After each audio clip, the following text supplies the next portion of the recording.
Mr. President, Barack, it's a great pleasure for me to host you here in Jerusalem. You've graciously hosted me many times in Washington, so I'm very pleased to have this opportunity to reciprocate. I hope that the goodwill and warmth of the people of Israel has already made you feel at home. Very much so. We had an opportunity today to begin discussing the wide range of issues that are critical to both our countries. And foremost among these is Iran's relentless pursuit of nuclear weapons. Mr. President, you have made it clear that you are determined to prevent Iran from developing nuclear weapons. I appreciate your forthright position on this point. I also appreciate that you have noted that you have acted to thwart this threat, both through determined diplomacy and strong sanctions that are getting stronger yet. Notwithstanding our joint efforts and your great success in mobilizing the international community, diplomacy and sanctions so far have not stopped Iran's nuclear program. And as you know, my view is that in order to stop Iran's nuclear programs peacefully, diplomacy and sanctions must be augmented by a clear and credible threat of military action. In this regard, Mr. President, I want to thank you once again for always making clear that Israel must be able to defend itself by itself against any threat. I deeply appreciate those words because they speak to the great transformation that has occurred in the life of the Jewish people with the rebirth of the Jewish state. The Jewish people, only 2 generations ago, were once a powerless people, defenseless against those who sought our destruction. Today, we have both the right and the capability to defend ourselves. As you said earlier today, the essence of the state of Israel, the essence of the rebirth of the Jewish state, is the fulfillment of the age-old dream of the Jewish people to be masters of our fate in our own state. I think that was a wonderful line that I will cherish because it really gets down to the essence of what this state is about. That is why I know that you appreciate that Israel can never cede the right to defend ourselves to others, even to the greatest of our friends. And Israel has no better friend than the United States of America. So I look forward to continuing to work with you to address what is an existential threat to Israel and a grave threat to the peace and security of the world. Mr. President, we discussed today the situation in Syria. We share the goal of seeing a stable and peaceful Syria emerge from the carnage that we have witnessed over the last 2 years. That carnage has already resulted in the deaths of over 70,000 people and the suffering of millions. We also share a determination to prevent the deadly arsenal of weapons within Syria from falling into the hands of terrorist hands. And I have no doubt that the best way to do that is to work closely with the United States and other countries in the region to address this challenge, and that is what we intend to do. Finally, Mr. President, your visit gave us an opportunity to try to find a way to advance peace between Israelis and Palestinians. My new government was sworn in 2 days ago. I know there have been questions regarding what the policy of the new government will be towards peace with the Palestinians. So let me be clear. Israel remains fully committed to peace and to the solution of 2 states for 2 peoples. We extend our hands in peace and in friendship to the Palestinian people. I hope that your visit, along with the visit of Secretary of State Kerry, will help us turn a page in our relations with the Palestinians. Let us sit down at the negotiating table. Let us put aside all preconditions. Let us work together to achieve the historic compromise that will end our conflict once and for all. Let me conclude, Mr. President, on a personal note. I know how valuable the time and the energies of the American president, of yourself. This is the 10th time that we have met since you became president and since I became prime minister. You've chosen Israel as your first venue in your visit, your foreign visits in your second term. I want to thank you for the investment you have made in our relationship and in strengthening the friendship and alliance between our two countries. It is deeply, deeply appreciated. You have come here on the eve of Passover. I've always considered it as our most cherished holiday. It celebrates the Jewish people's passage from slavery to freedom. Through the ages, it has also inspired people struggling for freedom, including the founding fathers of the United States. So it's a profound honor to host you, the leader of the free world, at this historic time in our ancient capital. Mr. President, welcome to Israel. Welcome to Jerusalem. Thank you. Thank you. Well, thank you, Prime Minister Netanyahu, for your kind words and for your wonderful welcome here today. And I want to express a special thanks to Sarah, as well as your two sons, for their warmth and hospitality. It was wonderful to see them. I did inform the Prime Minister that they are very good-looking young men who clearly got their looks from their mother. Well, I could say the same of your daughters. This is true. Our goal is to improve our gene pool by marrying women who are better than we are. Mr. Prime Minister, I want to begin by congratulating you on the formation of your new government. In the United States, we work hard to find agreement between our two major parties. Here in Israel, you have to find consensus among many more. And few legislatures can compete with the intensity of the Knesset. But all of this reflects the thriving nature of Israel's democracy. As Bibi mentioned, this is our 10th meeting. We've spent more time together, working together, than I have with any leader. And this speaks to the closeness of our two nations, the interests and the values that we share, and the depth and breadth of the ties between our two peoples. As leaders, our most solemn responsibility is the security of our people. That's job number one. My job as President of the United States is first and foremost is to keep the American people safe. Bibi, as Prime Minister, your first task is to keep the people of Israel safe. And Israel's security needs are truly unique, as I've seen myself. In past trips, I've visited villages near the Blue Line. I've walked through Israeli homes devastated by Hezbollah rockets. I've stood in Sderot and met with children who simply want to grow up free from fear. And flying in today, I saw again how Israel's security can be measured in mere miles and minutes. As President, I've therefore made it clear America's commitment to the security of the State of Israel is a solemn obligation, and the security of Israel is non-negotiable.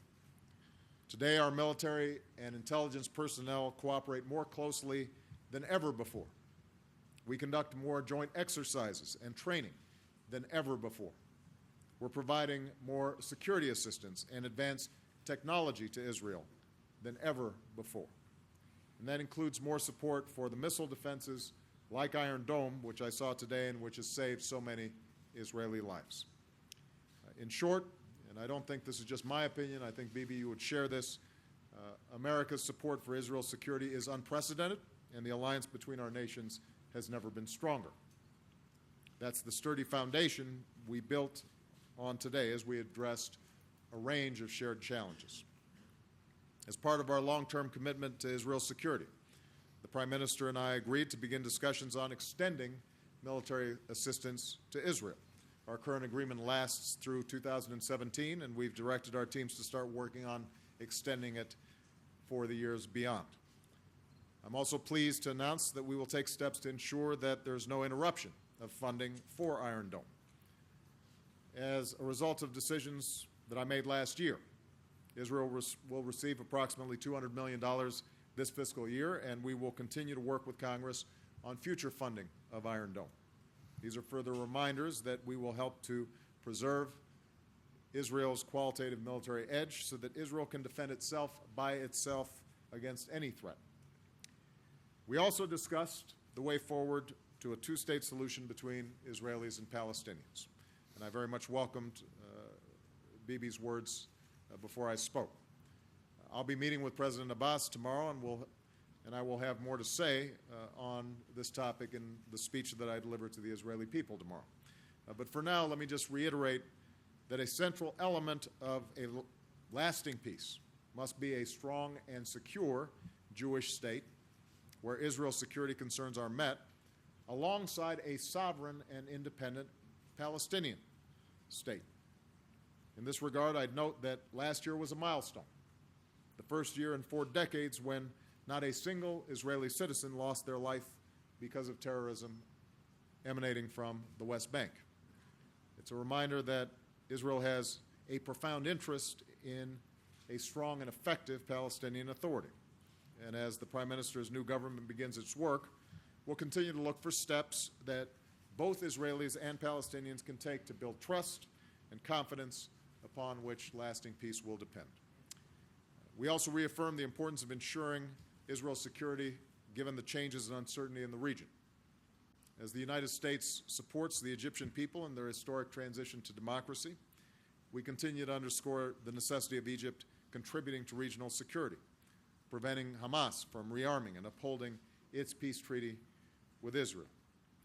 With respect to Syria, the United States continues to work with allies and friends and the Syrian opposition to hasten the end of Assad's rule, to stop the violence against the Syrian people, and begin a transition toward a new government that respects the rights of all its people.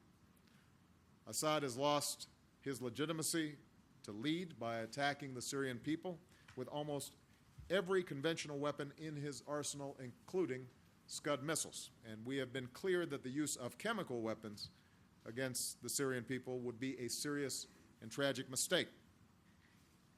We also share Israel's grave concern about the transfer of chemical or other weapons systems to terrorists, such as Hezbollah, that might be used against Israel. The Assad regime must understand that they will be held accountable for the use of chemical weapons or their transfer to terrorists. And finally, we continued our close consultation on Iran. We agree that a nuclear-armed Iran would be a threat to the region, a threat to the world, and potentially an existential threat to Israel. And we agree on our goal. We do not have a policy of containment when it comes to a nuclear Iran. Our policy is to prevent Iran from acquiring a nuclear weapon. We prefer to resolve this diplomatically, and there's still time to do so. Iran's leaders must understand, however, that they have to meet their international obligations. And meanwhile, the international community will continue to increase the pressure on the Iranian government. The United States will continue to consult closely with Israel on next steps, and I will repeat, all options are on the table. We will do what is necessary to prevent Iran from getting the world's worst weapons. Now, meeting none of these challenges will be easy. It will demand the same courage and resolve as those who have preceded us. On Friday, I'll be honored to visit Mount Herzl and pay tribute to the leaders and soldiers who have laid down their lives for Israel. One of them was Yoni Netanyahu. And in one of his letters home, he wrote to his family, "Don't forget, strength, justice, and staunch resolution are on our side, and that is a great deal." Mr. Prime Minister, like families across Israel, you and your family have served and sacrificed to defend your country and to pass it safe and strong to your children, just as it was passed on to you. Standing here today, I can say with confidence that Israel's security is guaranteed because it has a great deal on its side, including the unwavering support of the United States of America.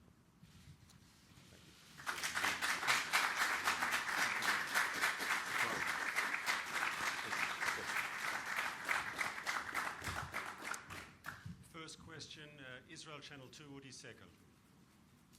Mr. President, may I ask you about Syria, a practical question and a moral one? Morally, how is it possible that for the last 2 years, tens of thousands of innocent civilians are being massacred, and no one, the world, United States, and you, doing anything to stop it immediately? On a practical level, you have said today and also in the past that the use of chemical weapons will be a crossing of a red line. It seems like that this line was crossed yesterday. What specifically do you intend to do about it? I'll answer the question in reverse order, if you don't mind. I'll talk about the chemical weapons first and then the larger question. With respect to chemical weapons, we intend to investigate thoroughly exactly what happened. Obviously, in Syria right now, you've got a war zone. You have information that's filtered out, but we have to make sure that we know exactly what happened, what was the nature of the incident, what can we document, what can we prove. So I've instructed my teams to work closely with all other countries in the region and international organizations and institutions to find out precisely whether or not this red line was crossed. I will note, without at this point having all the facts before me, that we know the Syrian government has the capacity to carry out chemical weapon attacks.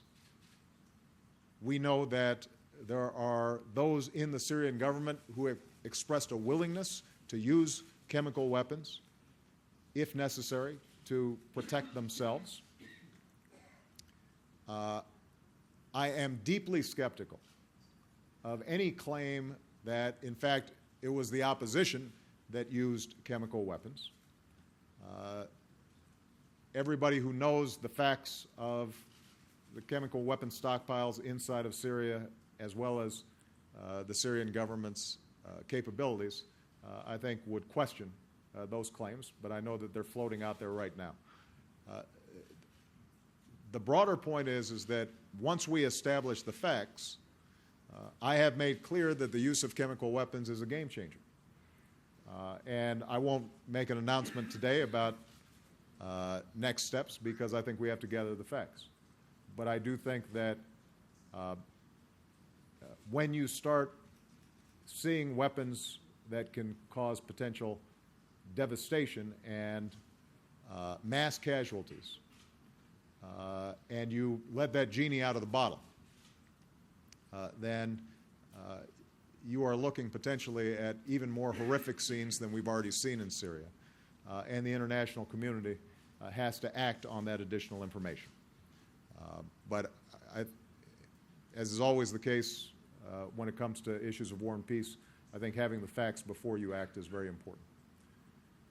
More broadly, as I said in my opening statement, I believe that the Assad regime has lost all credibility and legitimacy. And I think Assad must go, and I believe he will go. It is incorrect for you to say that we have done nothing. We have helped to mobilize the isolation of the Assad regime internationally. We have supported and recognized the opposition. We have provided hundreds of millions of dollars in support for humanitarian aid. We have worked diligently with other countries in the region to provide additional tools to move towards a political transition within Syria. If your suggestion is that I have not acted unilaterally, militarily inside of Syria, the response has been, or my response would be, that to the extent possible, I want to make sure that we're working as an international community to deal with this problem, because I think it's a world problem, not simply a United States problem, or an Israel problem, or a Turkish problem. It's a world problem when tens of thousands of people are being slaughtered, including innocent women and children. And so we will continue to work in an international framework to try to bring about the kind of change that's necessary in Syria. Secretary Kerry has been working nonstop since he came into his current position to try to help mobilize and organize our overall efforts. And we will continue to push every lever that we have to try to bring about a resolution inside of Syria that respects the rights and the safety and security of all people, regardless of whatever sectarian lines currently divide Syria. Last point I'll make, which is probably obvious, is this is not easy. When you start seeing a civil war that has sectarian elements to it, and you've got a repressive government that is intent on maintaining power, and you have mistrust that is broken out along sectarian lines, and you have an opposition that has not had the opportunity or time to organize itself, both politically as well as militarily, then you end up seeing some of the devastation that you've been seeing. And we're going to do everything we can to continue to prevent it. And I know that the vast majority of our international partners feel the same way. From the White House Press Corps, Matt Spitalnik of Reuters. Yes, thank you. There was some friendly banter between you two gentlemen on the tarmac today about red lines, and I'm wondering how much of a serious matter that actually became in your talks and will be in your talks to come tonight. President Obama has said it will take Iran at least a year to build a bomb. That's months longer than the Prime Minister believes. Mr. President, are you asking the Prime Minister to be more patient, to hold off for at least a year on any kind of military action against Iran? Mr. Prime Minister, has President Obama's words, have they convinced you that he is putting forth the credible military threat that you have repeatedly asked for, and does he need to go further? Thank you. Maybe why don't you go take a first swing at this? First of all, there are so many strips of different colors on the tarmac that we did have a joke about that, but obviously this matter is no joke. It relates to our very existence and to something also that the President correctly identifies as a grave strategic threat to the United States and to the peace and security of the world. I'm absolutely convinced that the President is determined to prevent Iran from getting nuclear weapons. I appreciate that. And I also appreciate something that he said, which I mentioned in my opening remarks, that the Jewish people have come back to their own country to be the masters of their own fate. And I appreciate the fact that the President has reaffirmed, more than any other president, Israel's right and duty to defend itself by itself against any threat. We just heard those important words now, and I think that sums up our, I would say, our common view. Iran is a grave threat to Israel, a grave threat to the world, a nuclear Iran. The United States is committed to deal with it. Israel is committed to deal with it. We have different vulnerabilities, obviously, and different capabilities. We take that into account. But what we do maintain, and the President, I think, is the first to do so, is that Israel has a right to independently defend itself against any threat, including the Iranian threat. I think the only thing I would add is that our intelligence cooperation on this issue, the consultation between our militaries, our intelligence, is unprecedented. And there is not a lot of daylight between our country's assessments in terms of where Iran is right now. I think that what Bibi alluded to, which is absolutely correct, is each country has to make its own decisions when it comes to the awesome decision to engage in any kind of military action. And Israel is differently situated than the United States. And I would not expect that the Prime Minister would make a decision about his country's security and defer that to any other country, any more than the United States would defer our decisions about what was important for our national security. I have shared with Bibi, as I've said to the entire world, as I've said to the Iranian people and Iranian leaders, that I think there is time to resolve this issue diplomatically. The question is, will Iranian leadership seize that opportunity? Will they walk through that door? And it would be in everybody's interests, not just Israel's interests, not just the United States' interests. It would be in the interest of the Iranian people if this gets resolved diplomatically. Because the truth of the matter is that the most permanent solution to the Iranian situation is ultimately going to be their decision that it is not worth it for them to pursue nuclear weapons. That'll be the lasting change. If we can get that, that's good for everybody, including Iran, because it would allow them to break out of the isolation that has hampered their society and their economic development for many years. But I don't know whether they're going to be willing to take that step. And obviously, their past behavior indicates that, in the words of, or a play on words on what Ronald Reagan said, we can't even trust yet, much less verify. But we do have to test the proposition that this can be resolved diplomatically. And if it can't, then I've repeated to Bibi what I've said publicly, and that is that we will leave all options on the table in resolving it. Your assessment. Channel 1 Israel, Ayala Hassan. Thank you. Welcome, Mr. President. On your way back to Washington on Friday, what will you consider a successful visit? Convincing the Israeli leaders that they can rely on you on the Iranian issue, especially that I learned that there are differences between Israel and the United States concerning the enrichment of the uranium, or convincing both sides, Israelis and the Palestinians, to revive the floundering negotiation, reviving the peace process, the floundering peace process?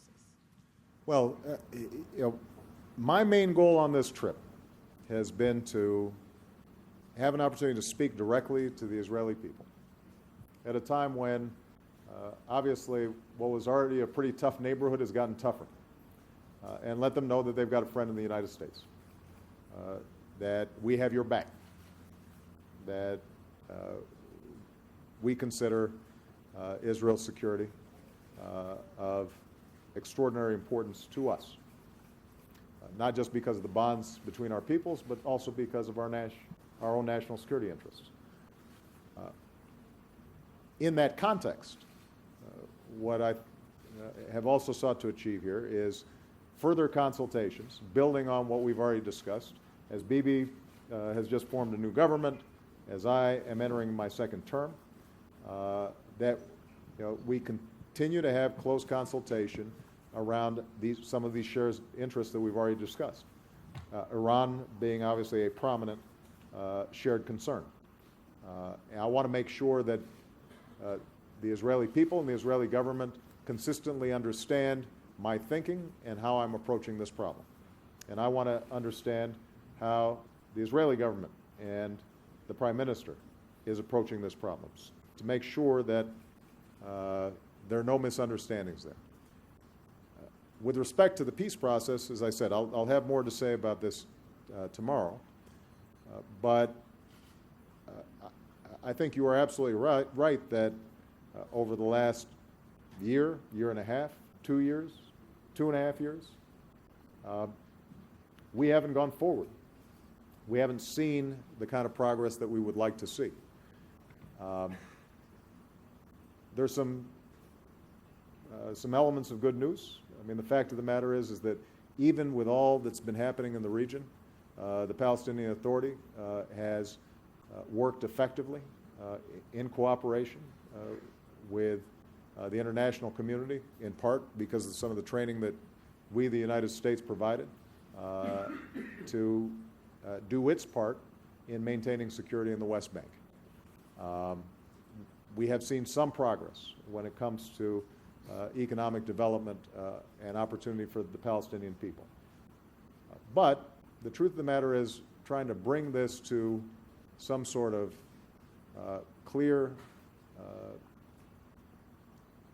settlement a solution that would allow Israelis to feel as if they've broken out of the current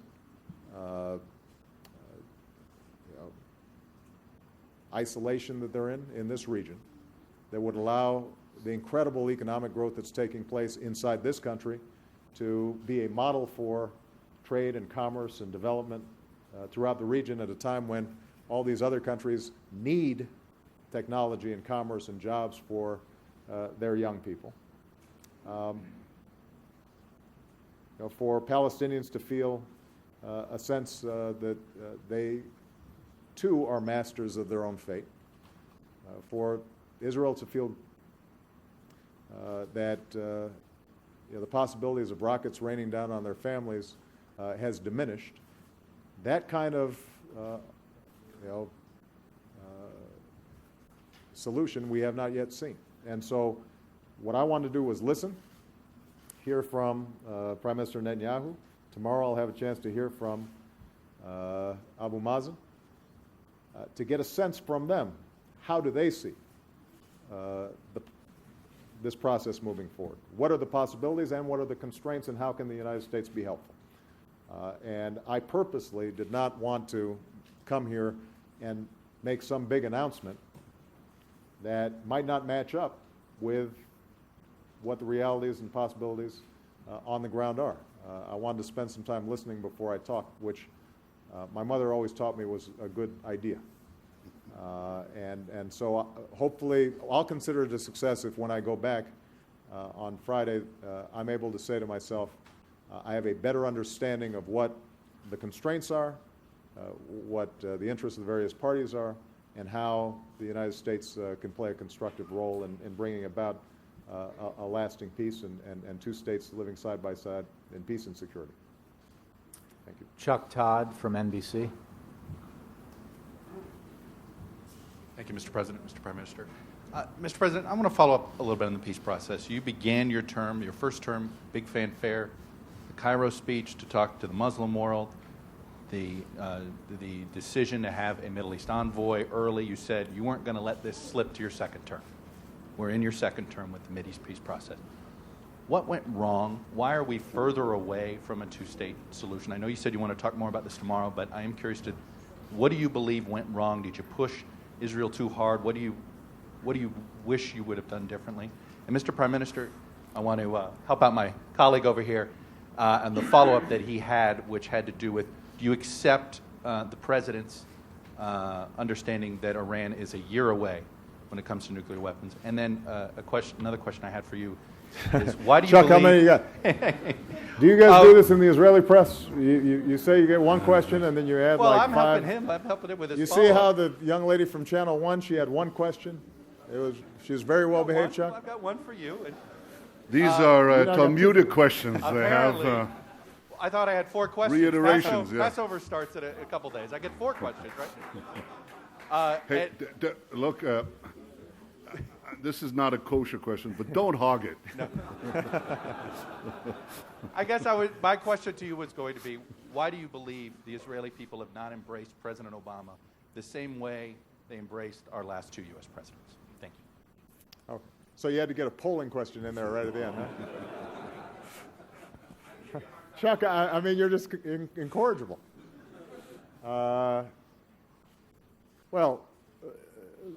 Look, the opening premise of your question was that having failed to achieve peace in the Middle East in my first term, that I must have screwed up somehow.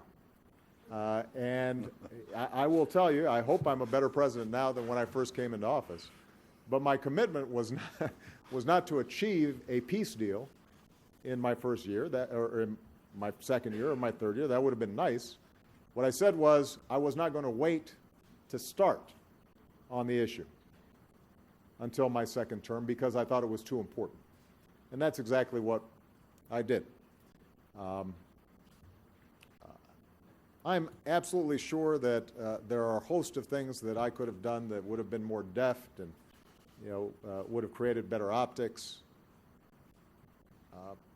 But ultimately, this is a really hard problem. been lingering for over 6 decades. And the parties involved have some profound interests that you can't spin, you can't smooth over, and it is a hard slog to work through all of these issues. I will add that both parties also have politics, just like we do back home. There are a whole bunch of things that I'd like to do back in the United States that I didn't get done in my first term. And I'm sure I could have been more deft there as well. But some of it's just because it's hard. And people disagree. And it takes, I think, a confluence of both good diplomatic work, but also timing, serendipity, things falling into place at the right time, the right players feeling that this is the moment to seize it. And my goal here is just to make sure that the United States is a positive force in trying to create those opportunities as frequently as possible and to be as clear as possible as to why we think that this is an important priority. Not only because of some Pollyannish views about can't we all get along and hold hands and sing Kumbaya, but because I actually believe that Israel's security will be enhanced with a resolution to this issue.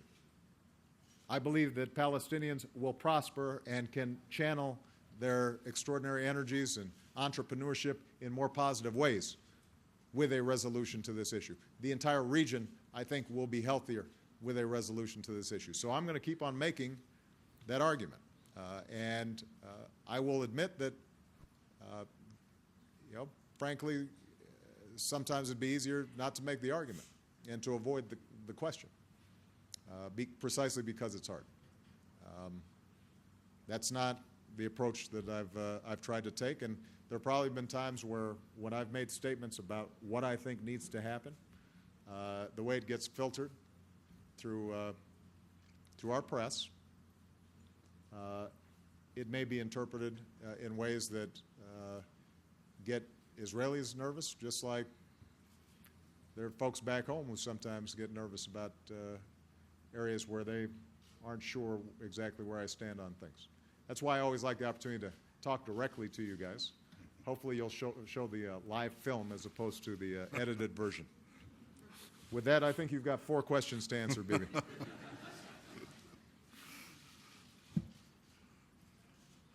I think that there's a misunderstanding about time. If Iran decides to go for a nuclear weapon, that is to actually manufacture the weapon, then it will take them about a year. I think that's correct. They could defer that a long time, but still get through the enrichment process. That is to make a weapon, you need 2 things. You need enriched uranium of a critical amount, and then you need a weapon. You can't have the weapon without the enriched uranium, but you can't have the enriched uranium without the weapon. Iran right now is enriching uranium. It's pursuing it. It hasn't yet reached the red line that I had described in my speech at the UN. They're getting closer, though. And the question of manufacturing a weapon is a different thing. The President said correctly that we have, on these issues that are a little arcane, they sound a little detailed to you, but on these matters we share information and we have a common assessment. We have a common assessment. In any case, Iran gets to an immunity zone when they get through the enrichment process, in our view. And whatever time is left, there's not a lot of time. And every day that passes diminishes it. But we do have a common assessment on these schedules, on intelligence. We share that intelligence, and we don't have any argument about it. I think it's important to state that clearly. I think that people should get to know President Obama the way I've gotten to know him. And I think you've just heard something that is very meaningful. It may have escaped you, but it hasn't escaped me. And that is the President announced that in addition to all the aid that his administration has provided, including Iron Dome, including defense funding for Israel during very difficult times, he has announced that we're going to begin talks on another 10-year process, arrangement, to ensure American military assistance to Israel. I think this is very significant. And I want to express my thanks for everything that you have done, and I want to thank you also for that statement you just made. I think it's very, very important. So I think Israelis will judge this by the unfolding events and by what is happening, what is actually taking place. And for this, there's a very simple answer to your question. The gentleman from NBC, right? Yeah, well, for this you see, a second term as president and a third term as prime minister. That really fixes things. All right. Thank you very much, everybody. Thank you.